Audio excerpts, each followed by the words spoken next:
Hello guys, Baconstache here, and today I'm gonna do some reacting videos to stuff. So, Asmongold just uploaded a video right now. Seems like a very interesting title. The title is "How Streamers Ruin Gaming," and he's basically also reacting. So this is a reactception right there. And yeah, let's see. Maybe that's an interesting video. Let's see what do they have to say. I do think that games definitely are suffering from. Oh, and by the way, before I begin, I just need to make sure that my stream doesn't have any problems like it did the last time. I had problem with stuttering and it doesn't show up in OBS. So that will suck if I will do a whole stream like last time, only to find out that it was stuttering the whole way through. So I'm gonna make sure right now that it was stuttering the whole way through. Yes, it's smooth as butter. That's how I like it. Yes, it's smooth as butter. Cool. All right. So, back to the stream. All right. So, gonna do how streamers ruin gaming. And this is a reaction by Asmongold. Let's see what he has to say and what this video has to say. I do think that games definitely are suffering from people being like hyper focused on finishing the game and doing it quickly. Like I was actually gonna watch this video about it, about how streamers ruined gaming, because I do think that like streamers ruining gaming is a little bit of a broad of a title. I think I don't think that saying that all streamers ruin gaming is bad. Actually, I think that streamers actually make more people want to play games. I mean, I think that I'm not the only one who thinks like that. Like, since I was a kid, one of the thing, like, gaming was a very big part of my life, right? Oh, by the way, I need to move myself to a different place because Asmongold isn't here.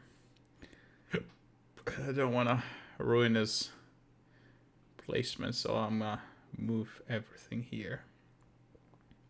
Let's move it like that. All right. That way, it will be all right. So, what did I wanted to say? So, like for me, gaming was always a big part of my life. Since I was a little kid, I was obsessed with video games. And I think that for me, one of the best aspects of games was being able to share experiences together with other people. So, you know, when you are a little kid, not that little, but you know, when you go to school and before school, what do? You play games, right? When you finish school, what do? You play games. So what do you do when you're at school? You're thinking about games and you're talking with all of your friends about the games you're going to play after school, right? So I think that like when I finished school, like my friends used to come to my house and we used to play together. And you know, when technology advanced a little bit, it became like let's play over the internet. We used to play a lot of online games, MMORPGs. Like for me, RuneScape is a big one. And I think that the experience of sharing games, you know, one of the best memories that I have as a child is my friends coming over from school and we're sitting together like 2 or 3 chairs next to one another and playing a game together and seeing the reaction. And one friend is dying or something happening and like the other friend is coming there, and you know. So I think that Twitch is like an expansion, or like it's extending the whole celebrating video games and celebrating um, you know, the sharing of an experience together, which is the game. It like many players who play the same game experience the game very differently. So I think that seeing your individual friend or somebody you like play a game is a very, very different experience. Therefore, when you have a video game that you really love, like having the access to the internet to just click on some Twitch streamer or a YouTuber and just experience the game together with them, this is a very, very special thing, I think. This is also because of the nature of video games and how everybody experiences them different. I think that makes games even way better for um, you know streaming games is some experience that is very special. It's very hard for me to put it into words. So saying that video games like streamers are ruining video games is a very far-fetched idea in my opinion. Anyway, I'm gonna move a little bit backward because I want to hear what Asmongold has to say about that. But I just had to open with this statement because I don't think streamers ruin gaming. That's a very far-fetched idea. Games definitely are suffering from people being like hyper focused on finishing the game and doing it quickly. Like I was actually gonna watch this video about it, about how streamers ruined gaming, because I do think that like streaming and everything has had a profound effect on gaming, and that effect is not all good. Did streamers really? When you say it's not good, I really want to hear what do you mean by not good. Like I usually think about the positives. I'm trying to think about what the negative of, watching streamers play game is. I think also another point that is very important to take into consideration is that a lot of people, especially children, do not have a lot of money. You know, they do not have a lot of money they can spend on video games. So the possibility of them like going to some place like Twitch and being able to see somebody else playing the game from beginning to end and experience the game together, that's also very special. Really ruin gaming, or are you just trash? In this video, I'm going to talk about gaming before streaming was popular and gaming after streaming became. What was this the game? video, I'm going to talk about gaming Gaming before streaming, okay. Super NES. Super fucking, I don't even know what that is. streaming was popular. That I also don't know which console it is, but it looks like a Nintendo console, that's for sure. And gaming after streaming became popular, and by the end of this video you'll have an trying to answer read on the if name of the streaming game. really ruined gaming or not. Now a few months ago I was actually scrolling through Twitter and I saw this tweet right here that says dominating blue-collar workers in Battlefield. Oh If you don't know god, what I remember Battlebit this. is, well, it's basically like Battlefield and Roblox, and Yeah. this is pretty much the whole clip.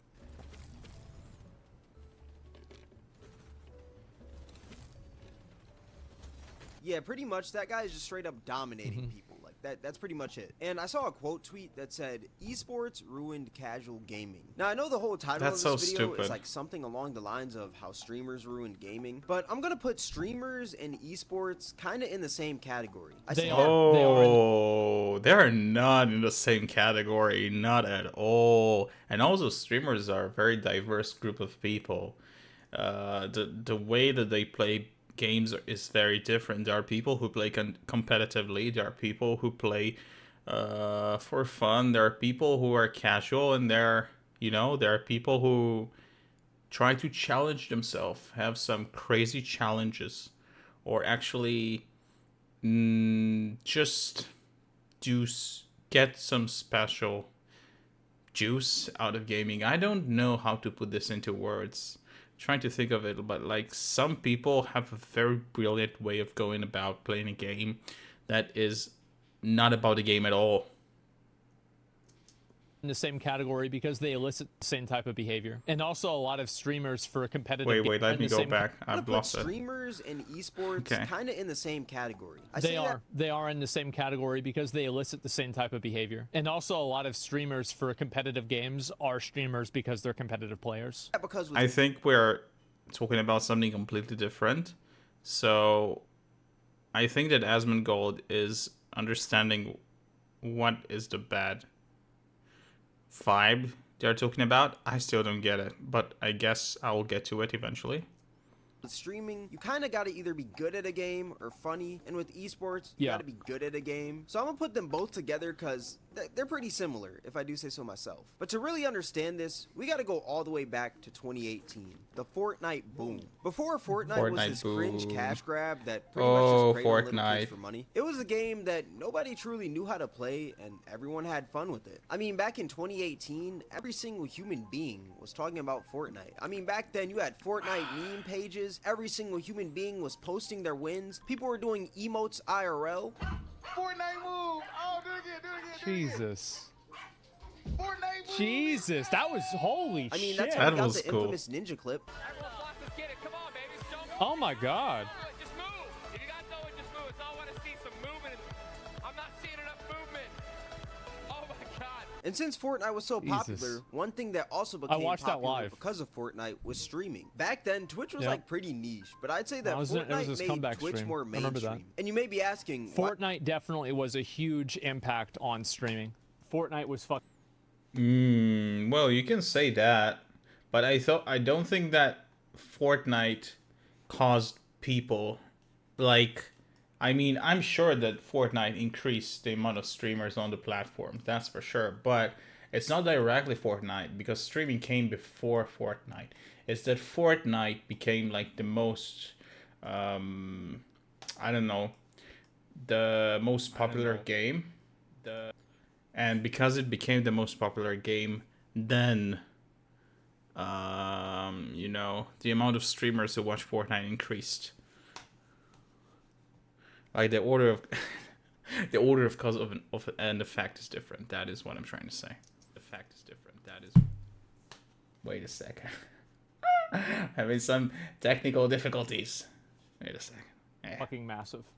And it definitely brought streaming into the mainstream.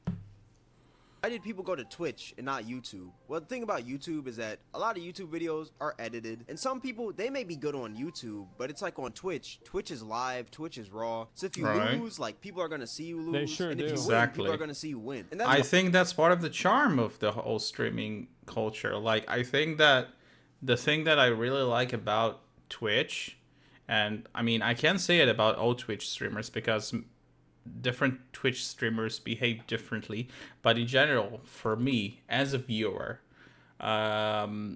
watching raw, unedited stream that, well, at least the majority of streamers, they don't go above and beyond to make it very edited. Like, they can't edit, but what I mean is that they're just sitting there and playing a game. So it's very raw. And I like the rawness. I like the, you know, being able to see the personality of the person. That actually will bring me to a different topic that I want to talk about. And I think that is like why I like Asmongold so much. Because I think that Asmongold, personally, I think that Asmongold is one of the best streamers out there. But that's a topic for another time.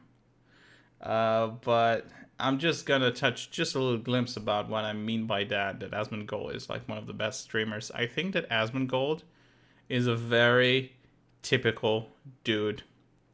He is not very special. Like, he's not very intelligent. He's not like extremely charming. He's like your typical everyday computer gaming nerd. And I think that this is what makes him very counterintuitively. That's what makes him very special. Because I remember a time, and that might makes me sound like an old person, but I remember a time when YouTube was only starting out.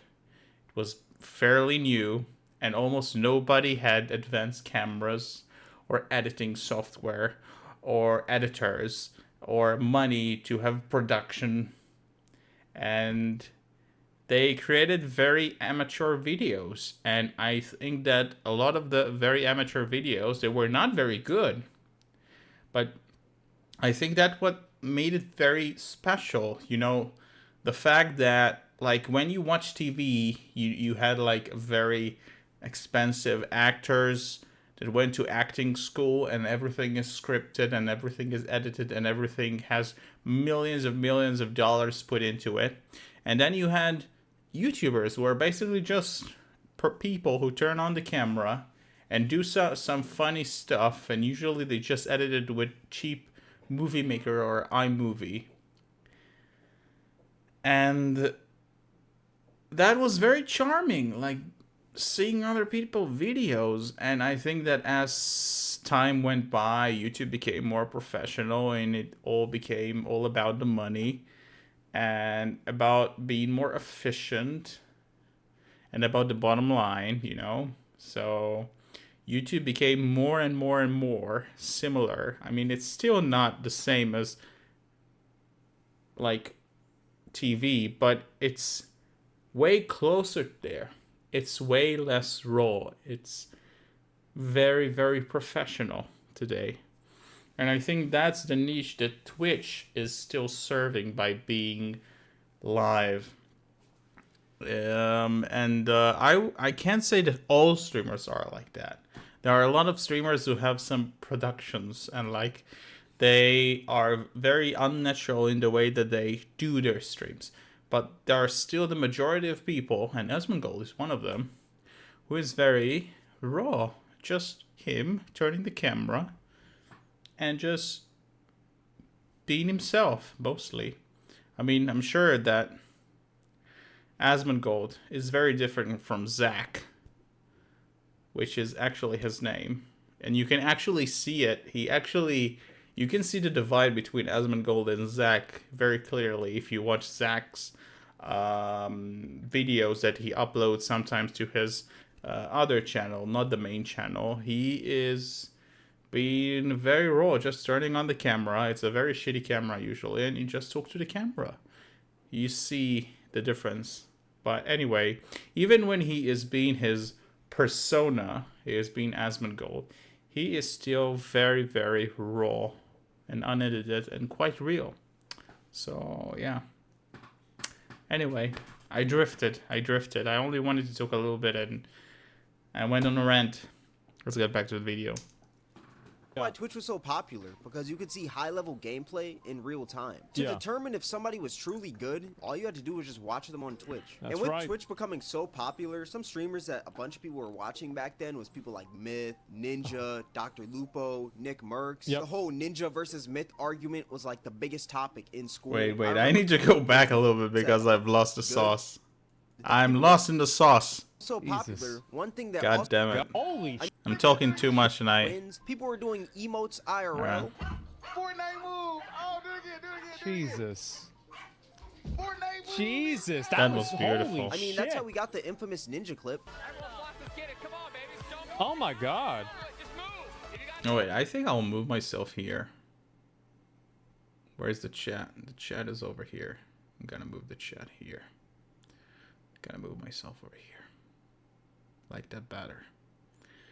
All right. just move. So I want to see some movement. I'm not seeing enough movement. This is one of the emotes, I guess, in Fortnite, the way that he dances, because this is, of course, the infamous Ninja, which actually is one of the streamers that I actually don't like. I mean, he's a god at this game, but as his personality, I don't like his personality at all. But that's a topic for another video again, another stream. Since Fortnite was so Jesus. popular, one thing that also became watched that popular live. because of Fortnite was streaming. Back then, Twitch was Yeah. like pretty niche, but I'd say that it was Fortnite his made comeback Twitch stream. more I remember that. mainstream. And you may be asking, why? Fortnite definitely was a huge impact on streaming. Well, if Asmongold said it, I'm not going to argue because he is an OG of Twitch. I'm quite a baby. Like, I found out about Twitch quite late. Fortunately, I wish I found about it earlier, but I didn't. Fortnite was fucking massive. And it definitely brought streaming into the mainstream.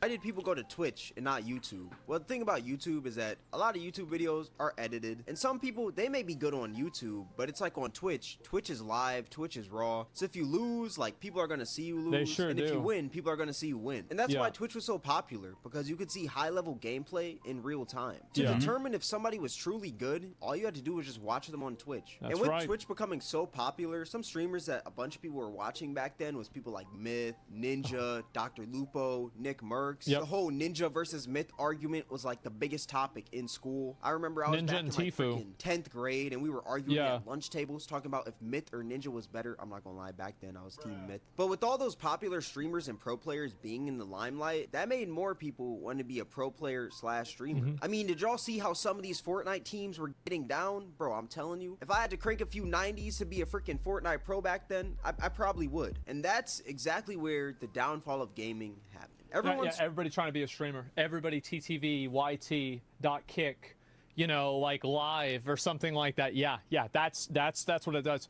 And so you've got Wait, but this is the natural course of things. This is the same thing as what happened with YouTube. When people started to make YouTube videos in the beginning, it was like very casual and just a couple of people uploaded videos, and the more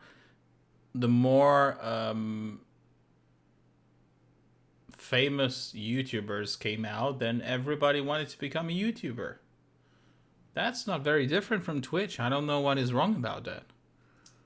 these kids, and it's like, back in the day, you'd play a video game, and it's like, you knew that it didn't really fucking matter how good you were at Smash Brothers. Like, you're still just playing a fucking video game. Who gives a shit? But like now, because you can play this game and make a bunch of money, you've got these kids literally playing these games like their life depends on it. And like, it elevated the entire, the entire intensity of competition in gaming. And so like, people that just want to play the game casually are getting queued into lobbies with these people, and it's like not fun for them. Like for example, like for me, for Fortnite, bro, but this is the same thing as what you have like in normal sports, like you have a lot of great sports like football, basketball, baseball, everything like that. And the majority of people are playing it casually, but you have a couple of guys who become like gods, extremely good, and you see them on TV, and then everybody wants to become competitive like them. This is very normal. This is the natural course of how things go. like, I didn't want to have to learn like all of the like speed building stuff. Like I just didn't like the gameplay of it. Even I, for a very small while, I wanted to, I used to be, when I was in middle school, I got myself an Xbox 360, and I got extremely into Halo. Yeah. Halo 2 and Halo 3. Well, and Halo 1 Combat Evolved. It was the shit. I loved it so damn much. I used to watch so many hours of Halo, and then I got into the multiplayer, and then I found out that there are leagues of professional players who play Halo. And then I found out about MLG. And I used to watch a lot of people play. And for a very, very, very small amount of time, I imagined myself becoming a Halo professional, and I was playing hours upon hours, and I went to YouTube and I started to find tutorials of how to of learning techniques of becoming better at Halo with the controller and the special bumper jumper and all of the stuff to be able to do no scopes with a controller, and how to be more accurate. and stuff like that, because like I thought, oh, I love Halo. I want to be a professional like them. I can make money from playing Halo. And yeah, eventually I found that like there are much more interesting stuff out there than playing Halo whole day. So yeah, that didn't. I couldn't keep it for long, but yeah. Maybe I could do it. I don't know. I didn't even try, to be honest. I didn't even really try. So it just didn't seem like it appealed to me because it felt too sweaty. So I just kind of gave up. Started focusing on the money you can make from gaming. I think a lot of people did with Fortnite. Yeah, that's why they were happy with no build. Game where you try to win by doing these creative strats, like building a sky base, building a huge metal base, or maybe even camping in a bush. But then it turned into this huge sweat fest when people saw that you could make abnormal amounts of money from this game. Back then, if you shot at a dude, they would probably start shooting at you back, like they wouldn't even build. But now, if you shoot at somebody in Fortnite, they're building a whole freaking skyscraper hotel with Wi-Fi. It's actually wild. Well, and it's also like you think about. Like, there were people that got discovered for being stream snipers or killing a popular player at the time. Like, I think that it was, like, the one kid that won, like, $3 million from the Fortnite tournament. Like, not just Greek, right? But, like, he ended up killing Tfue or something like that. And it was, like, a really big deal. Booga, now, let me say this right now. I do also say that that's kind of just time. Like, I was thinking Buddha. I was like, no, it's not it. Everyone's playing games to be the best rather than to just have fun with their boys. Everyone is playing to be watched on Twitch or watched on YouTube. I mean, you ever play a game and you get killed by somebody with a TTV gamer tag? Yeah, there it fucking is. Holy shit. Yep. And they're not streaming at all. They're just sweating just to sweat. Like, or like you go to their stream. You go to their stream and they have like 2 viewers. And you look like, oh, we've been streaming for 9 hours. It's like, holy shit, man. Just playing for that top spot, because in that top spot you can make content out of it, and with that content comes a whole lot of money. Unless you're playing like Farming Simulator and you're a pro. I don't really think you make a lot of money from like pro Farming Simulator, but no, I don't probably know. not. I might become a Farming Simulator pro. You never know. Bars. Well, this is why, for example, like people were unhappy about Helldivers and then players trying to like force meta comps. And it's like, also, whenever you're talking about a competitive game, like for example, like in Helldivers, you really don't need that because there's no PvP. But the reality is that meta comps are meta because they're really good. That's why they're meta, guys. It's like everybody's like, oh, I like going against the meta. But yeah, but like you're not playing a competitive game. Like an equally skilled player, like of equal skill, it's you versus somebody else of equal skill. You're using meta, they're not. You win, they lose. That's how it is. That's why it's the meta. Everyone's pretty much. Oh man, I gotta go for a couple of minutes. Be right back. God damn it.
finally I'm back.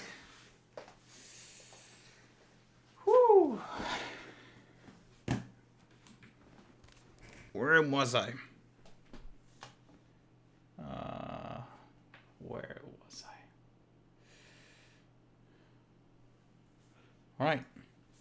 Much playing to be watched. I remember back then, games wouldn't really get sweaty until like 2 or 3 weeks after release. But now, games are sweaty off the rip. It can be 5 days away from Call of Duty coming out, and you already got a dude making a video saying, best class setup 2023, MW3. And it's like, bro, Season the game 0 hasn't even released. It can be 2 weeks before 2K comes out, and a dude already has the best build. It makes no sense. Bro, that's always was like this. People are only going to play the meta because... That always was like this.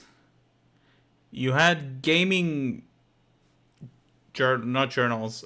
You had like gaming magazines that would give you the tips of how to be the best player and stuff like that.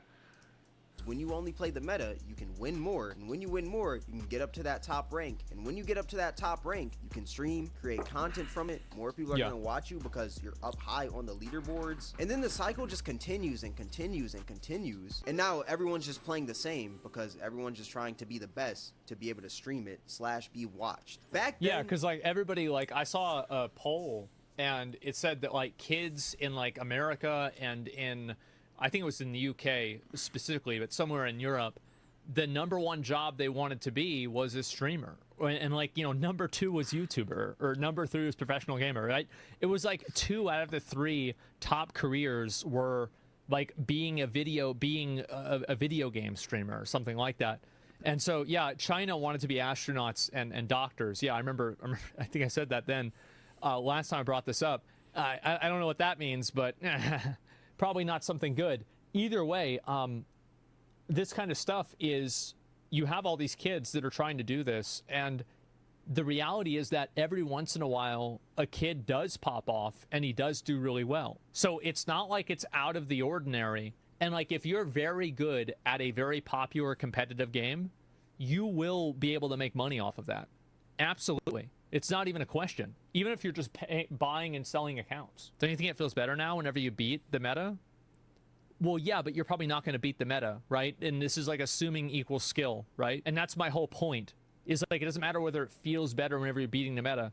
Whenever you lose to the meta, does it feel worse? I mean, for me, like, I remember like losing to meta players. It was like, okay, no, great. All right, next. You would play games for the fun because there was really no money involved. But now it's like every single human being is trying to become the top streamer, and it's like, bro, like, where's the fun in that? Back then, gaming tournaments were giving out speckles. I'm telling you, if you won a gaming tournament for like freaking Mortal Kombat or Halo or something like that, you were probably going to get 50 cents in a Big Mac. But now, if you win a freaking Fortnite tournament or you just win a freaking Call of Duty tournament, dog, you're honestly set. You can buy your mom a freaking mansion. People are freaking mansion. I don't know if they make that much amount of money, but you know, they do get sponsors right now, and a lot of big companies like Microsoft and Intel and stuff like that also provide.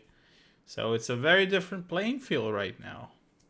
Getting millions from tournaments. I mean, look at Booga, bro. Didn't he won like 3 million? Yeah, I'm 3 pretty million sure off of Fortnite. That is wild. Well, it's like also there's that, and then there's like also like smaller scale levels of success. Like, for example, a lot of WoW players make a lot of money selling carries, right? I mean, they make a tremendous amount of money. I can talk about World of Warcraft, but I can talk about RuneScape, and actually it's the same.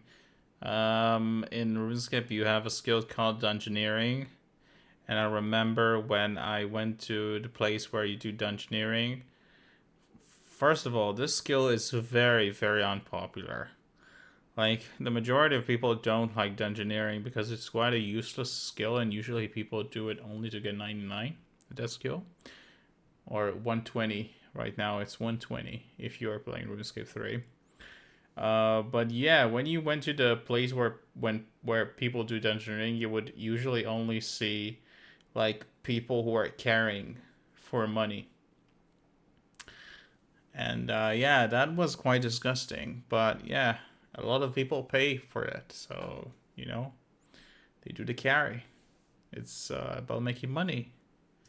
Not like, this isn't like a 6-figure salary for like 99.99% of even the people that are selling the stuff. But they're making a huge amount of money.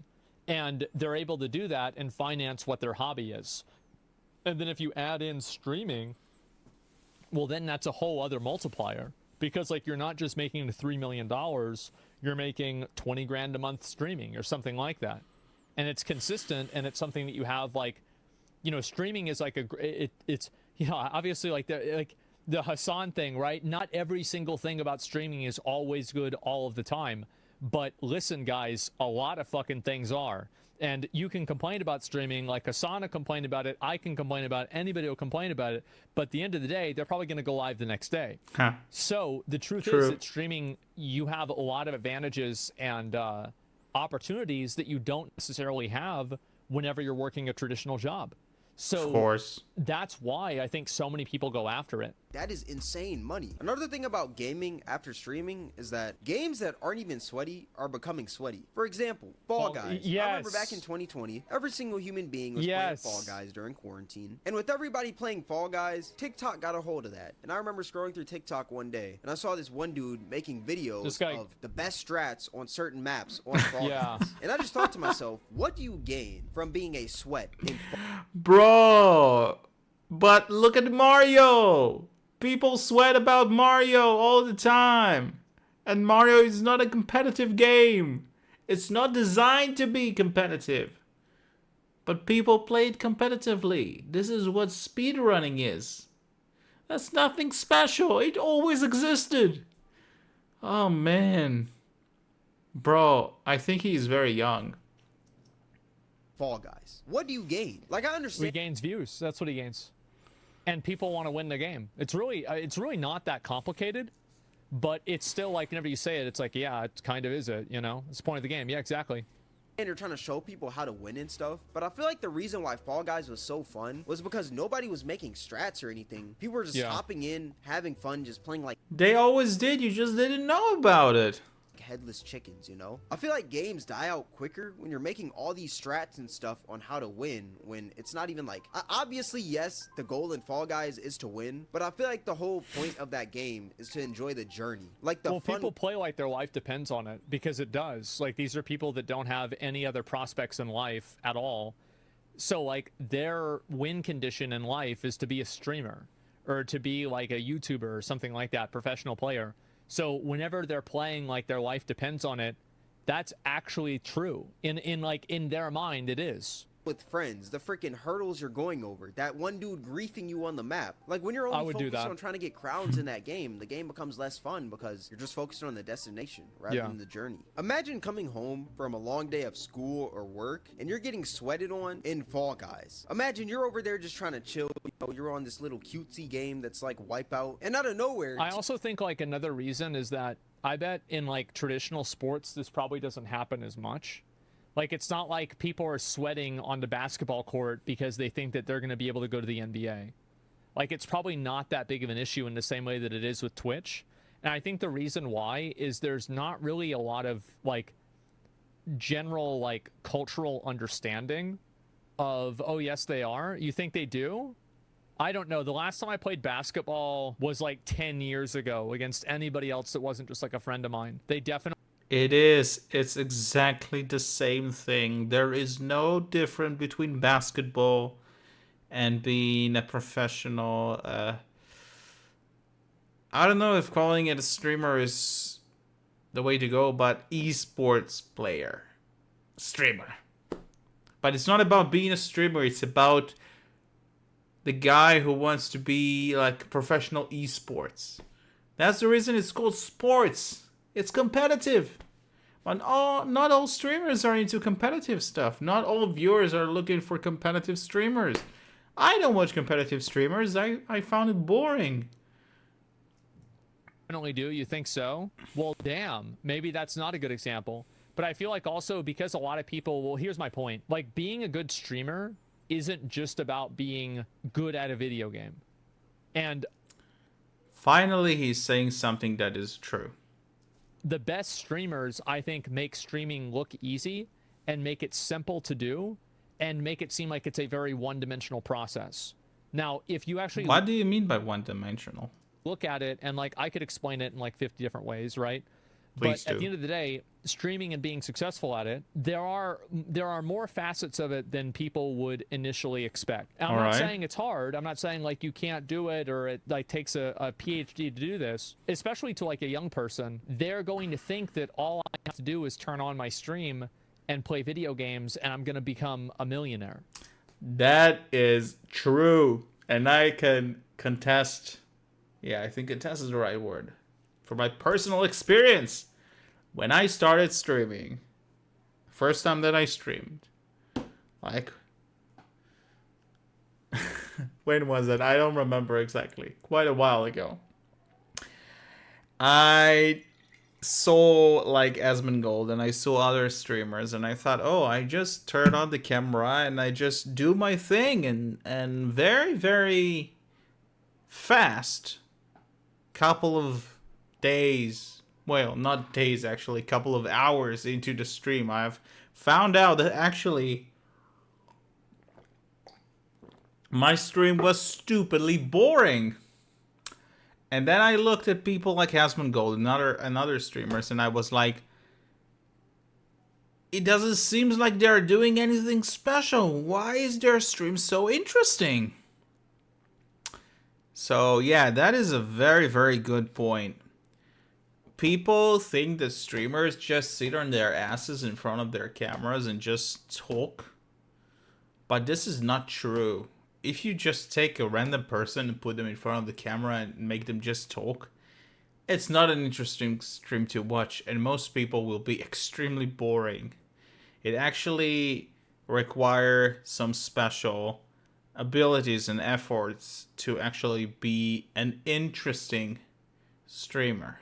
And yeah, it takes, I think, like, I'm still on that journey myself. But if you compare my stream right now and you compare my stream to the first time that I started to stream, man, this is a different world. I just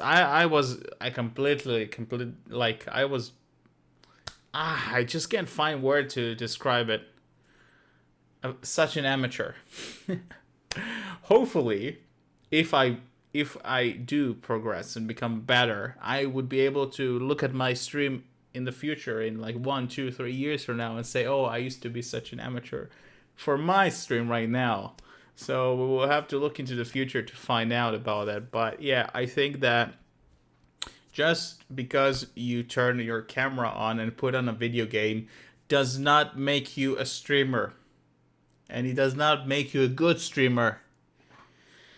Streaming is not something that is easy to, like, not, how can I explain it?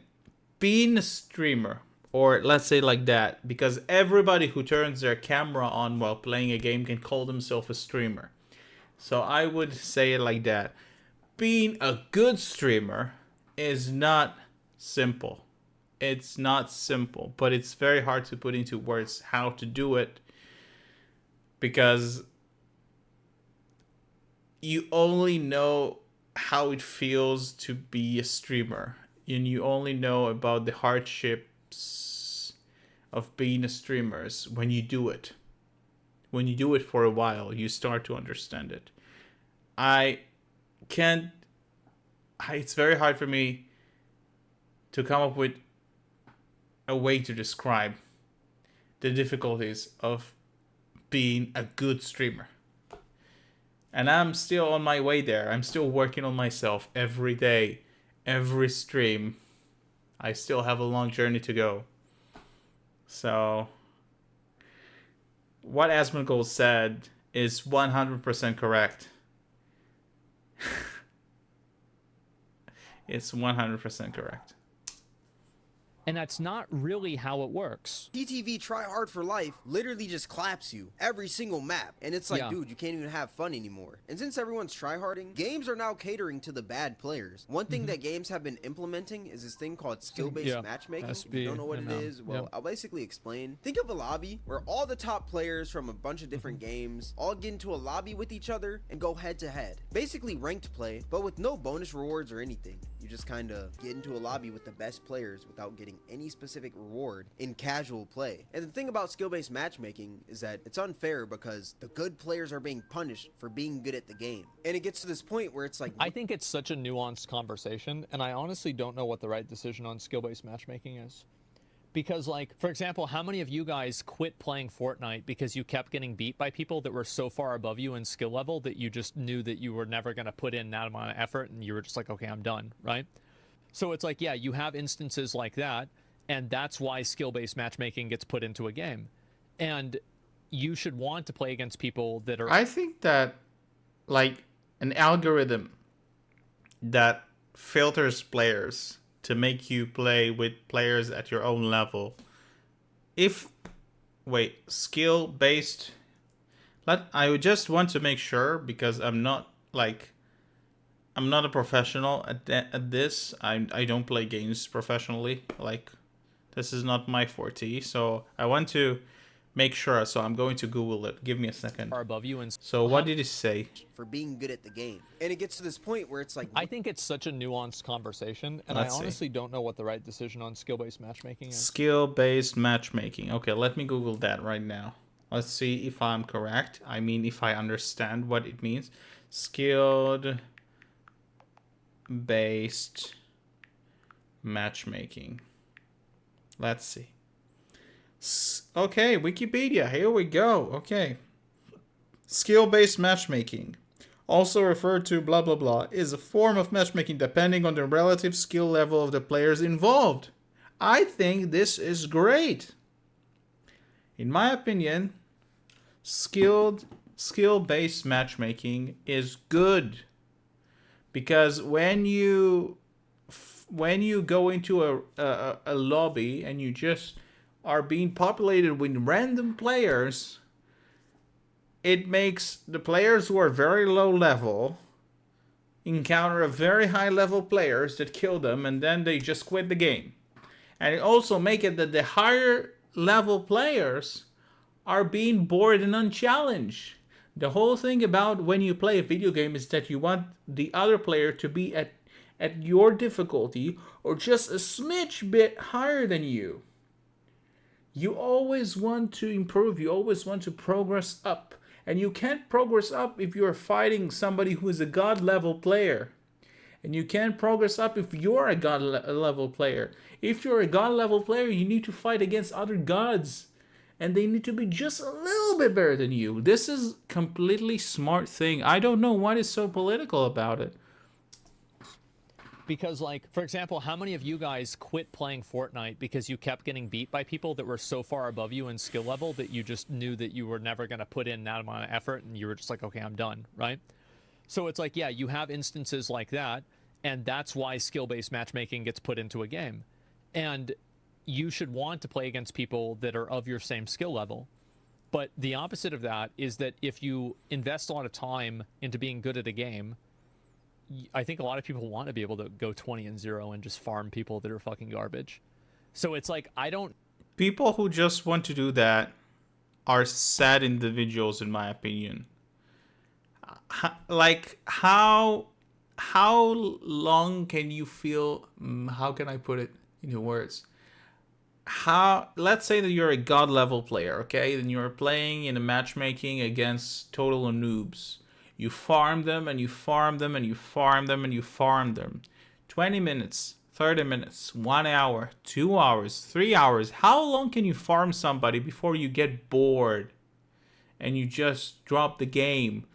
Having a challenge, having just a little bit more challenge than you want to. I think it's very crucial to making you keep playing the game. I don't know what he's talking about.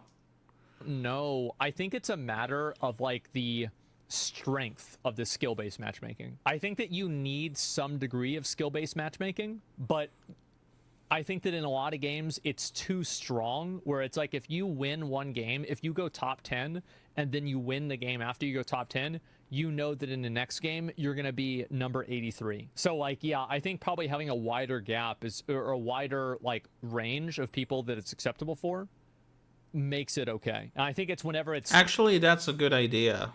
Actually, what he's saying is a good idea. I think what he's trying to say is that if you make the steps too close to one another, then you never have the ability to chill out and just enjoy your own level. Like, I think what he's talking about is being over challenged. Is like you need to put a lot of mental effort into, beating players who are at your level or higher, right? But if you had a little bit of a gap, you had some breathing room. And you could just, like, I don't mean like that gap. I mean like that gap that you're here. Not too much gap, but just a little bit. So you don't have to play too serious all the time. Too strong or it feels too artificial is whenever it's a problem.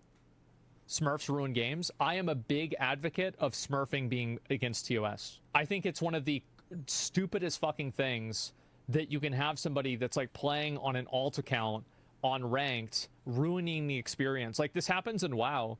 Like you're playing I don't know, gladiator like games at 1800. Like you're queuing into a guy. This guy has gladiator. You have a rank 1 player in a 2100 match. Like what the fuck? How does this even happen? Winning feels like a chore. I think that if I mean, I'm not sure, but I think that like if a game is very good, it will very quickly notice that somebody is a smurf and like push him up in the ranks very quickly, so he won't be able to keep on smurfing. Like how many players can you make to avoid like let's say that you want to be a smurf, and let's say that the game has a very good algorithm of finding out whether you're a smurf. Like by being a good algorithm, I mean like if you're playing like a god against a lot of noobs, like the algorithm will catch on your percentage and your rank and your abilities and stuff, right? So it will bump you up if it's a good algorithm, that is, and then you will be at your range of level quite fast. So you will have a very small amount of time that you will be able to be a smurf, I think. I don't know, maybe games are not that smart today as much as I think they are, but I don't know.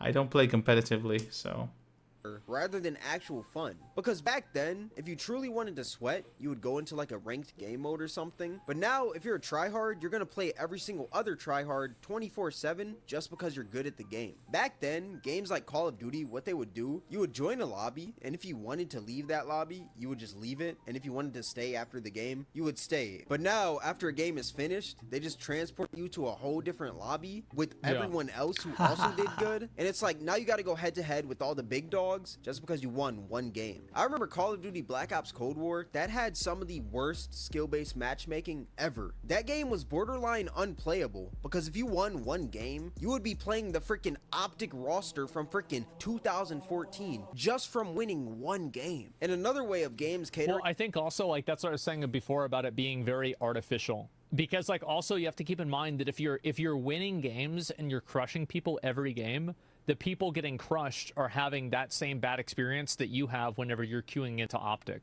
So it's like, and this is what I was saying before, is like, I don't know how to solve, I don't know what the solution to this is. I've thought about it a lot. I think it's just like, yeah, it's just bad matchmaking. Because like also, and it depends on like what their goal is. I don't know if there is a solution to that. It's all about how advanced and how smart the algorithm is in figuring out where to place you against other players.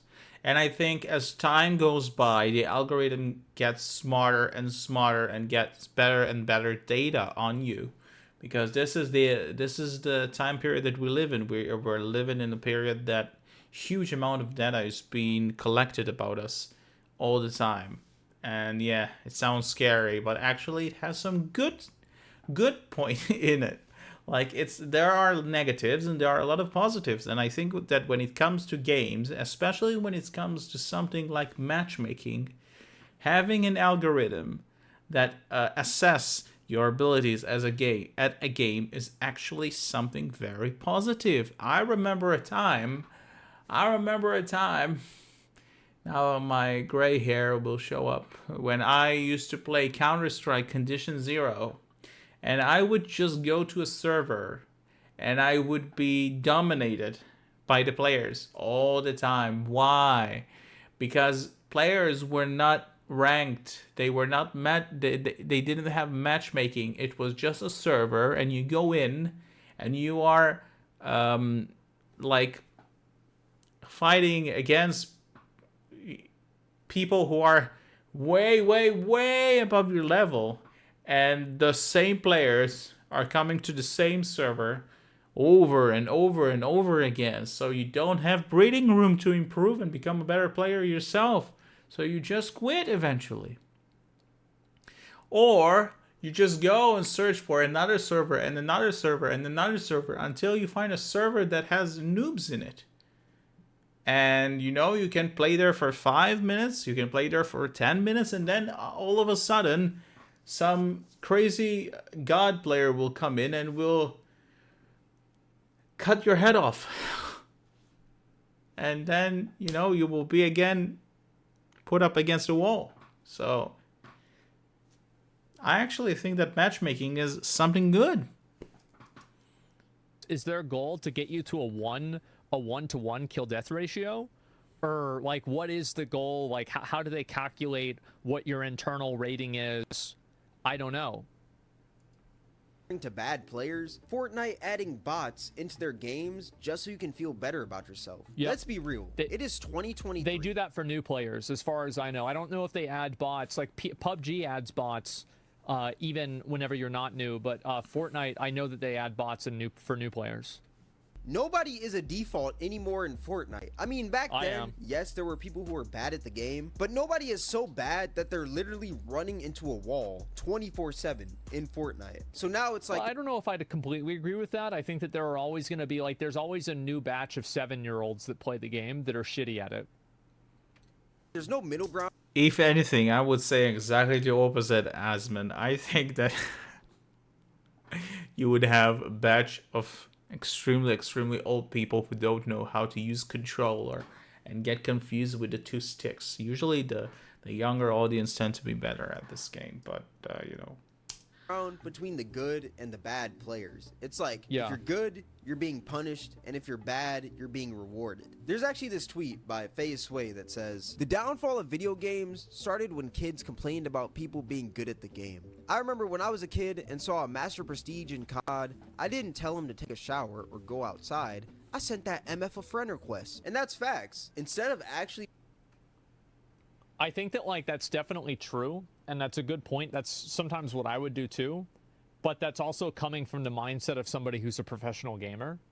And whenever you look at it from the, and this is, I think, the problem with, like, the conversations around skill-based matchmaking, is that people are only looking at it from their own perspective, and they're not trying to, like, actively think about it from the perspective of the other person.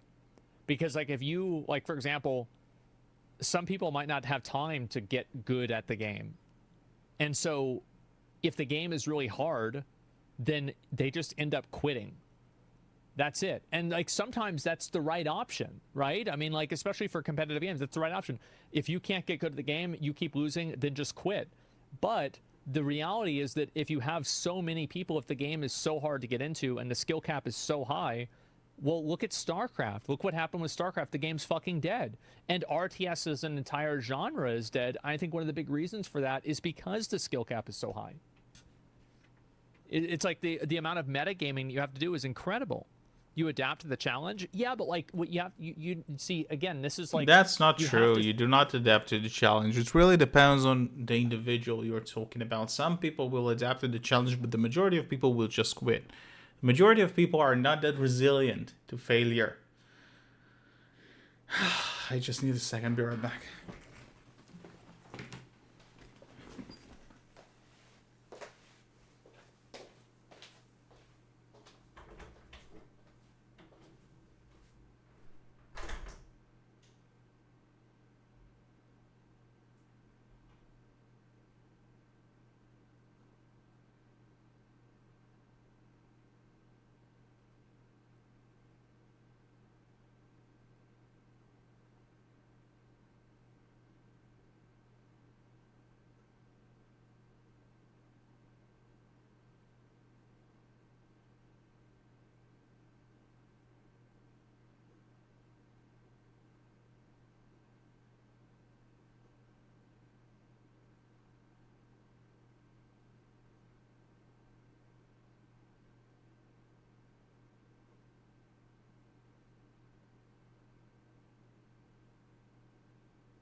think about it, you're thinking about it from your perspective. You have to think about it from a perspective of a man who's been challenged ever since 6 in the morning.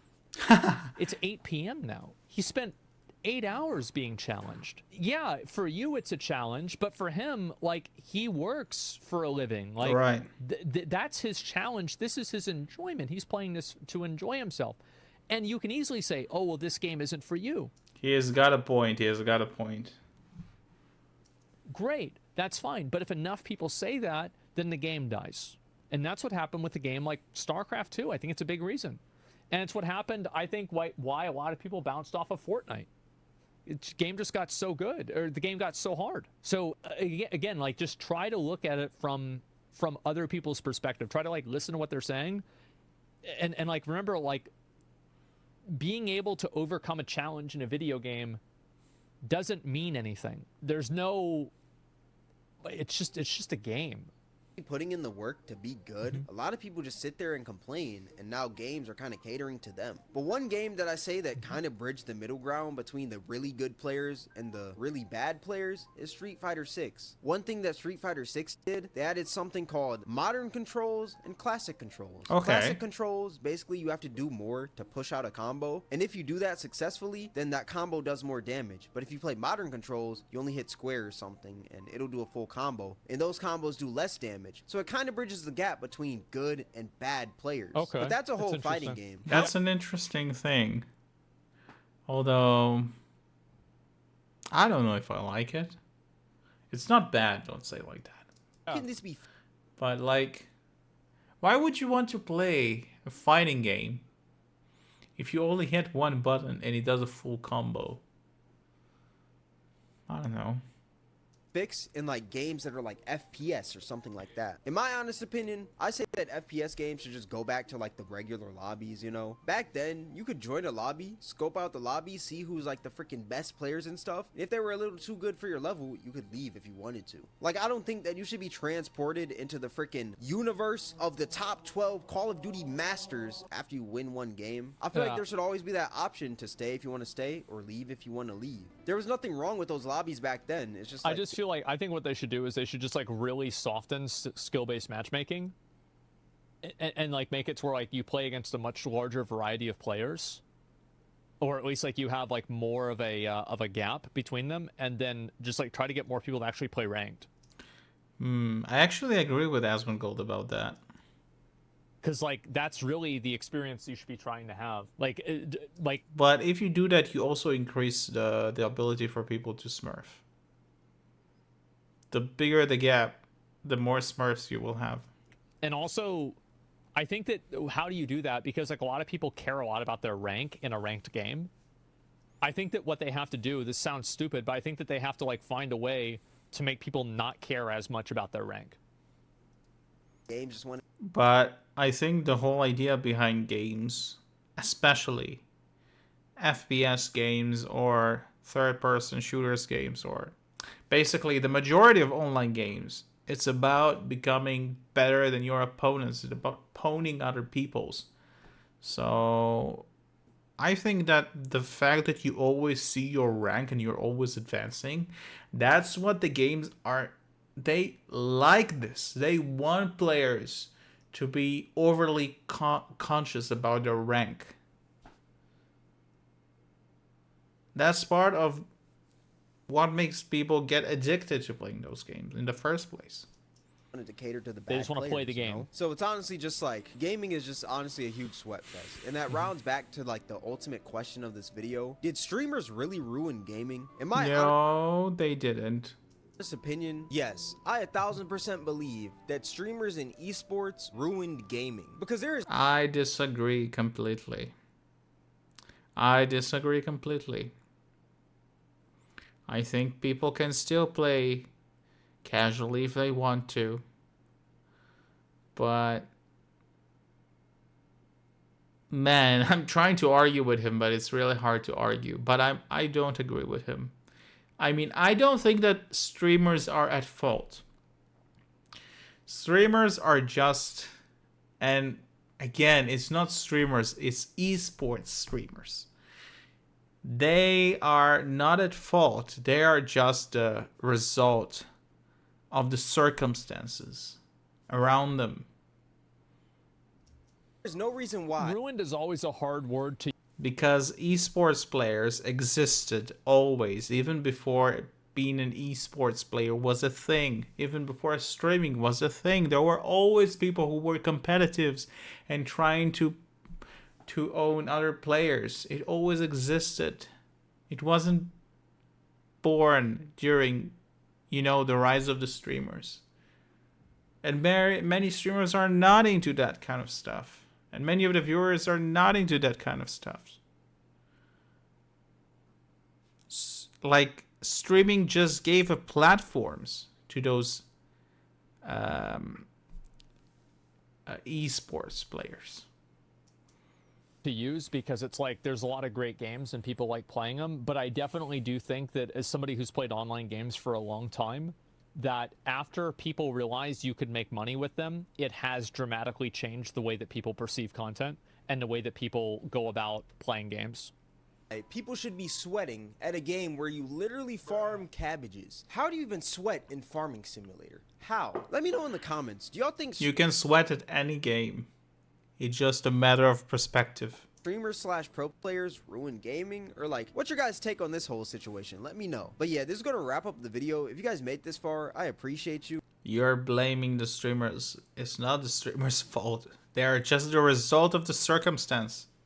If you guys enjoyed this video, then I highly recommend you guys check out my most recent video where I talk about why everyone hates prank channels. But yeah, with all that being said, thank you guys for watching. It's Cameron, and I'm out. I think this is a great video. I definitely do. Like, I say, like, this guy, I think, probably explained, like, what I think really well. He says, I don't think streaming is what ruined it. It's people sweating over the prospect of streaming that ruined it. Abso-fucking-lutely. That's a point that I can agree with. Absolutely. I completely agree. Yeah, and it's like... And yeah, for people who are interested in watching the original video... Wait a second, my camera is in the way. How can I show it, damn it? I'll just move myself a little bit here. Okay, so that's it. How Streamers Ruin Gaming by Cameron. Yeah, you should give this guy a sub if you enjoyed his video, because it's a very well put video, even though I don't agree with it. Absolutely. Absolutely. I completely agree. Yeah, and it's like streaming gives people that opportunity to like, oh, maybe I can be really big and play this game and take it seriously, right? And so that's it. There's the link. Yeah, make sure to give the video a like. This was good. It came out a long time ago, but like I just saw it and I thought that especially after the other video I watched, it would be worth looking at, because like streamers do definitely, like whenever somebody is like, oh, what's the best gun in the game, they're going to probably go and check on Twitch or check on somewhere like Twitch to figure out what they need to do and how they need to play. And so that's usually what's going to happen. Just don't give a fuck. Yeah, but like whenever you're playing a game and you keep getting beat by people that are like so far above you in skill level that you know that you're never going to get to that point, there is like a certain amount of like, why am I really doing this? Am I really having fun being cannon fodder? It's demoralizing. Like, it just sucks. Like, I mean, is it really a crazy thing to say that losing in a video game 80% of the time sucks? Like, I think it absolutely does. So min-maxing, I think, is a natural process. But I think this is also the fault of the algorithm. Like, the algorithm is supposed to be smart enough to always, like, if you're being farmed by another player, the algorithm should push you down to a lower level players until you get to players who are at the same level as you. The better the algorithm is, the less likely you are to be beaten 80% of the time and then retire. So it's about the skill-based matchmaking become more efficient at estimating your level and always updating itself to become more accurate. And I think the best way to guard against it is to make people... That's on the developers. ...not care about the outcome of the game as much as possible. I think one way that happened pretty well is like in PUBG, I wouldn't necessarily care as much about the outcome of the game because the game was more of a long-form experience versus like Warzone or versus Fortnite, where like it was very much like a competitive game. And I think that that's what happens. Is like the more competitive a game is, the more the meta matters, which is like, I mean, just logically, right? Of course, that's the way it is. I think streamers have helped. I found games that I never would without streamers. Well, streaming is like one of those things that's the same as everything else, where there are a lot of good things that come out of streaming, and there are also some negatives and bad things that come out of streaming. Like, for example, like you have like people that adhere to a meta and they get like super fixated on playing a meta. Oh my god, meta, right? You've got to play this certain way. But at the same time, streaming also elevates video games that are kind of unpopular, and it makes people aware of them on a very, very large scale. So it's just that streaming changes the way that people consume video games as entertainment media, and some of those ways that it gets changed are bad. I mean, fuck, man, it seems pretty simple, isn't it? It doesn't help that we're in the information era. Guides are everywhere before the game even comes out. Yeah, but people... And this is what I was talking about before, about how, like, it's goal-oriented gameplay. People are so focused on finishing the game that they don't play it. They're not focusing on trying to have an experience in the game. They're not trying to enjoy themselves and immerse themselves in the experience. They're trying to just beat the game, do the thing. It's like, and there's so much fixation around accomplishments that people have in video games. And I just think that it's very, it's very distorted, right? Because, again, streaming is like primarily, and gaming is like primarily a young guy thing. Like, yes, there are older people that get into it. Yes, there are girls. I've heard of them, at least. I'm not sure myself personally, but I did hear that they do exist, that play games and do these things. But it's primarily a lot of young guys. That's basically it. Young guys playing games. And young guys place a disproportionate amount of value in video game accomplishments. And, like, I would say that, in general, the ego that you get out of playing a video game is not really, like, if you're, like, 43 and you're still getting that ego out of a video game, there's probably something wrong, you know? True. Even if you're like 30, yeah, you get older, you realize... I think it is just about, you know, kids being kids. When you have very limited amount of experience in the real world, you have very, very limited amount of accomplishments. You know, you live at your parents' house. You're being paid by your parents. You don't have a job. You don't have a girlfriend or a wife or kids. And you don't have anything else. You don't have any skills or education. You don't have a lot of things to show. So whenever you play a video game, your whole life is this game. So I think the older you get, the less you care about those kind of stuff. Because gaming is a side thing. It's not your whole world. There are way more important things that you think about all the time. So it's only natural for kids to take their game so seriously. It's nothing weird. It's very natural. How stupid it is, right? Yeah, exactly. Because, like, video games, you're programmed it's like they're programmed to lose against you, right? And so it's just like, but for a young guy, video games are probably the first time that a young kid, like a teenage boy, is able to be treated on the same playing field as everybody else. True. And that's what makes video games so beautiful and great, is that they give people that, you know, like, really want to put their mind to something and really want to overcome it, they put them on that even playing field. That's not true at all. Well, it is, though, right? Because, like, for example, like, and also, like, you're right, and there's, like, different external factors, but they're not the same external factors that exist in real life. Like, for example, you're not on an even playing field if you're 15 and the other guy's 50, because you just have a genetic advantage against them. You're going to have faster reaction time. That's all there is to it. Are there 50-year-olds that can beat 15-year-olds? Absolutely. But we're talking about averages and extremes. Mm-hmm. And on the extremes, you know, if you're younger, you're going to have the advantage. That's True. Just how it is. You know, looking at the same, you know, two people on the same point of a bell graph, or, you know, like a, you know, bell curve graph, you know, the younger one's going to beat the older one. That's just how it is. And so, and also like having a good computer, having time to play the game, right? So like, for example, like an older guy, if you have a wife and a kid and a career, you don't have the time. Like, you really are not on an even playing field against a 19-year-old. You're really not, because the 19-year-old can play the game 12 hours a day and you can't. So it's like you are going up against an insurmountable advantage. But for the 19-year-old, it is a fair playing field in his mind. And it also is still fair. It's just that he doesn't have the resources or the time to make it, to invest into it being fair. And so it's a different set of inequality. And I think that that type of inequality does give young guys, especially, a massive ego boost. And I think it's a great thing. That's the way that I felt whenever I was young. Like, I remember I felt really good whenever I was like really good at WoW, and people would ask me for advice, and like I would be able to like lead raids and everything, because it's like the first time I was able to like be taken seriously as an individual, as a person, right? And like that's a great thing.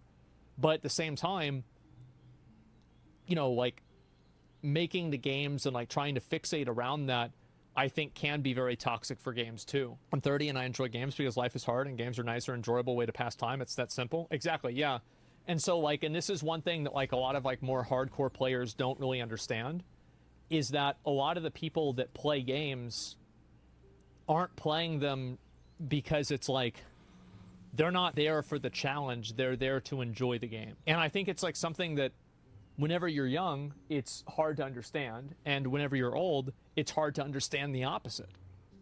So there's a huge amount of dissonance there, and there's a disconnect between like, and also like as gaming, like for example, like 20 years ago, 15 years ago, whenever WoW came out, I would assume the like age gap in gaming was like this, and like now I think it's like this, because gaming's gotten a lot bigger overall. True. And in the process of getting a lot bigger, you have all these different people that play games for different reasons and have different values besides just playing the game and being very good at it. And that's how you've seen obviously games change, in, you know, for better and for worse. So yeah, what if it's a competitive game now? Well, it depends on like, so that's the thing. And that's what I was saying, like, I don't have the solution for that. I don't know what to do. It's easy to confuse personal accomplishment with multiplayer gaming. Yeah, and it's like, I just think that people should try to take a step back and realize that it is just a game. It's not really a big deal.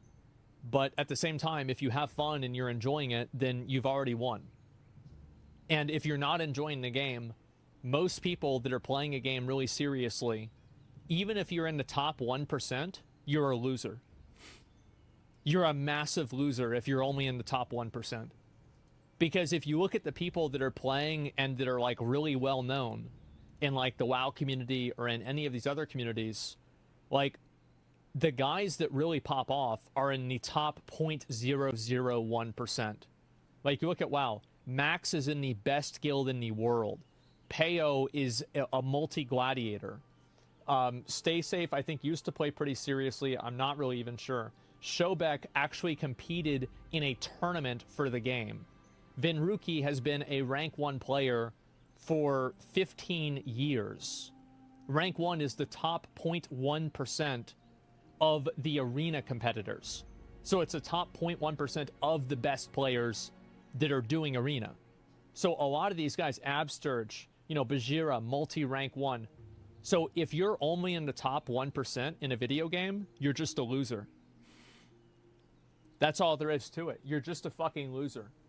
And just give up. Give up. If you think that you're going to like be like really well known for how good you are at the game, even if you're in the top 0.1%, I think you're still probably not good enough. Because think about it. That's 1 in 100. 1 in 100 is 1%, right? Giving motivation to his viewers. Just give up. Give up.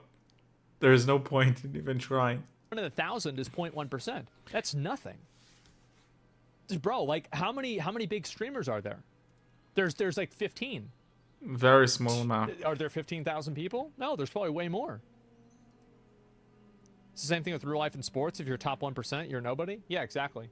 Like I don't think people understand. Like, for example, like go watch a Zico video.